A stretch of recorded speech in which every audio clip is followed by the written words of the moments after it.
पर्यंत हाय good night good morning अजून वेगवेगळ्या पद्धतीने मेसेज आले व्हॉट्सअपवरती. 10 नंतर एक फोन उचलल्यानंतर पुढून मला वेगळ्या प्रकारचं रेकॉर्डिंग दिसलं गेलं. मी काही सेकंड कुछ देखा नहीं, मैंने कुछ किया नहीं, आपसे कुछ बात भी नहीं किया मैंने, तो क्यों देने का. राजकारणातल्या प्रत्येक अपडेट्ससाठी सरकारनामाला सबस्क्राइब करा आणि नोटिफिकेशनसाठी बेल आयकॉन प्रेस करा. नमस्ते, मी आमदार यशवंत माने मोहोळ. माझ्या व्हॉट्सअपवरती 23 जानेवारी 23ला सकाळी 9:15च्या दरम्यान हाय म्हणून मेसेज आला. असे वारंवार 31 जानेवारीपर्यंत hi good night good morning अजून वेगवेगळ्या पद्धतीने मेसेज आले व्हॉट्सअपवरती. फक्त त्याच्यामध्ये मी कुठल्याही प्रकारचं लक्ष देता त्यात दुर्लक्ष केलं. परंतु 31 तारखेला रात्री 9 नंतर व्हिडिओ कॉल यायला सुरुवात झाली. व्हिडिओ कॉल उचलल्यानंतर ते लगेच कट केला जायचा, समोरून चेहरा दिसत नव्हता. मला शंका आली अशा पद्धतीने कॉल करून एक ब्लॅकमेलिंगचा प्रकार असू शकतो का. थोडं राहुलं मला, म्हणजे राहावं ना मला. मग साधारणतः 10:30पर्यंत मी 4-5 कॉल उचलले. त्याच्यात 10 नंतर एक फोन उचलल्यानंतर पुढून मला वेगळ्या प्रकारचं रेकॉर्डिंग दिसलं गेलं. मी काही सेकंदात लगेच ते बंद केलं. बंद केल्यानंतर मी त्या मेसेजवर टाकून दिलं की ये आदत मुझे नहीं है, दोबारा मुझे फ़ोन करने का नहीं है. मेसेज टाकून दिला त्यांना. मेसेज टाकल्यानंतर ते 4-5 वेळा परत त्यांचा मेसेज आला, पण मी उचलला नाही. पण सकाळी 8 ते 10मध्ये पुन्हा 4-5 वेळा मेसेज त्यांचे व्हिडिओ कॉल आले, मी उचलले नाही. मी नाही उचलल्यानंतर त्यांनी जे मी काही सेकंद जो बघितलं होतं ना, त्याची एक त्यांनी ही बनवलं की बाबा मी बघतोय आप बहुत इज्जतदार आदमी है, आप ऐसा वीडियो देखते बोल के हम सोशल मीडिया पे डाल देंगे, नहीं तो 1 लाख रुपये आप दे दो. तो बोला मुझे क्यों देने का पैसा, मैंने कुछ देखा नहीं, मैंने कुछ किया नहीं, आपसे कुछ बात भी नहीं किया मैंने, तो क्यों देने का. फिर मला शंका आली की बाबा अशा पद्धतीचं रॅकेट असेल तर बऱ्याच ठिकाणी याचा त्रास जाणवलेला असेल म्हटलं. म्हणून मी पोकळे साहेबांशी चर्चा केली.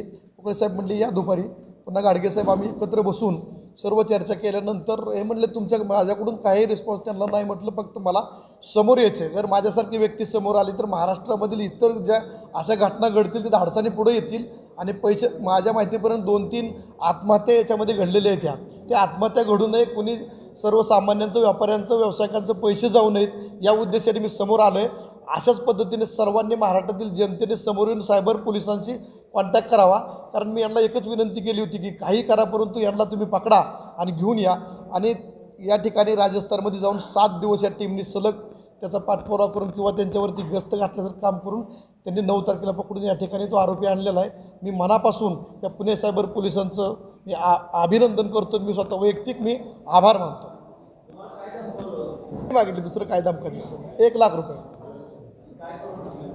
नाही दिलं तर हे तुमचं जे काही सेकंदाचा जी पाहिलेला व्हिडिओ आहे तो मी सोशल मीडियावरती व्हायरल करू.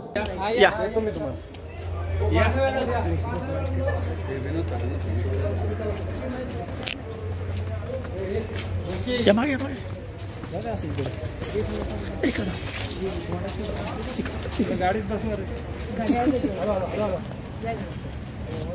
खाली बस उभा केलाय.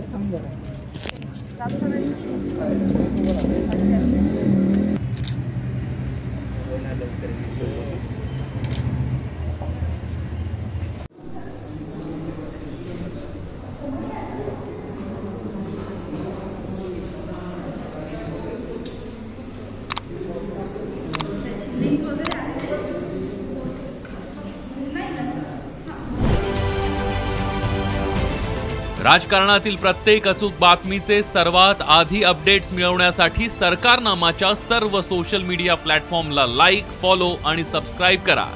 तसंच सर्व नोटिफिकेशनसाठी बेल आयकॉन प्रेस करायला विसरू नका.